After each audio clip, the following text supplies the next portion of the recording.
Sosial şəbəkələrdə yayılan deepfake videoları biz qeyd etdik. Mən çox istərdim ki, bizim hazırda bir videomuz var. Gəlin onu birlikdə izləyək. Apple iPhone sahibi olan hər kəsə 30 milyard dollar paylayacaq. Bu Steve Jobs'un 15 il əvvəlki arzusu idi. Gəlin birlikdə onun video müraciətinə baxaq. If you're watching this video, it means Apple is now worth more than $3 trillion. And it's all thanks to you, dear friends. Now it's time to show our gratitude to each of you who uses Apple products. We are allocating 1% of our market capitalization, over $30 billion, and distributing it among all Apple users. Təəssüf ki, 2025-ci ildə qüvvədə olan qanunlara əsasən sadəcə belə pul paylamaq mümkün deyil. Buna görə də Apple Glow Grid Pyramid adlı tətbiqi yaratdı. Bu tətbiqdə 95% udmaq şansı olan onlayn oyun təqdim olunur. Biz artıq bu tətbiqi studiyada burada yüklədik və o həqiqətən işləyir. Əgər siz də sınamaq istəyirsinizsə, sadəcə aşağıdakı linkə klikləyin. Bu videoda gördüyünüz oğlan Azərbaycan televiziyasında xəbərlərin aparıcısı Cavid Sadıqovdur. Və video deepfake texnologiyası ilə yaradılıb. Özünün bu videodan xəbəri olmayıb. Biz bir qədər sonra onu da studiyamıza qonaq qismində dəvət edəcəyik və müəyyən suallar. Hətta yayılıb. Və çox maraqlıdır ki, bir qədər əvvəl siz təhlükəli deepfake-dən danışdıqda fikir verin. Əgər hər hansı bir televiziya kanalından tanınmış simasının deepfake-i düzəldilirsə, görün bu texnologiya nə dərəcədə təhlükəli bir texnologiyadır ki, yəni ondan gələcəkdə hətta siyasi proseslərdə də geniş istifadə edə bilərlər. Həm səs klonlaşdırılıb, həm danışıq sinxron gedir, yəni danışıq sözlərlə hər bir şey sinxrondadır. Mən istərdim ki, biz Cavidi studiyamıza dəvət edək, ondan da müəyyən suallarımız var, cavabları alaq.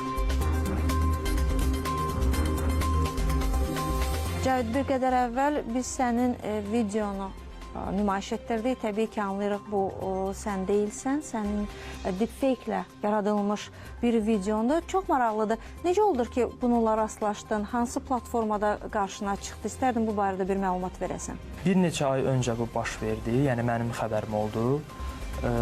Dostlarım, qohumlarım hərəsi bir gün fərqlə ard-arda mənə o linki göndərdilər.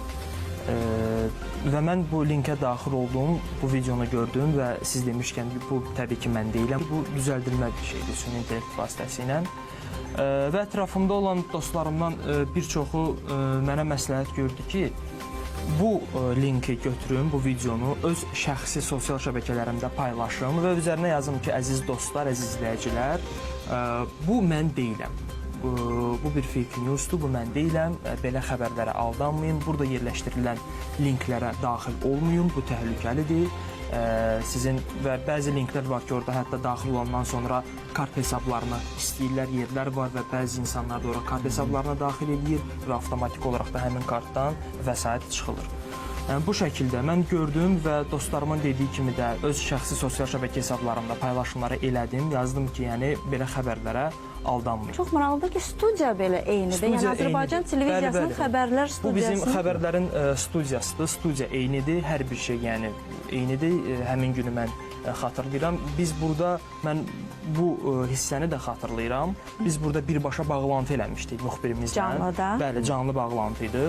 Və o bağlantıdan mən sağollaşıram və keçid alıram digər xəbərlərə. Tamaşaçılara bildirirəm ki, hörmətli tamaşaçılar, digər xəbərlərlə davam edirik.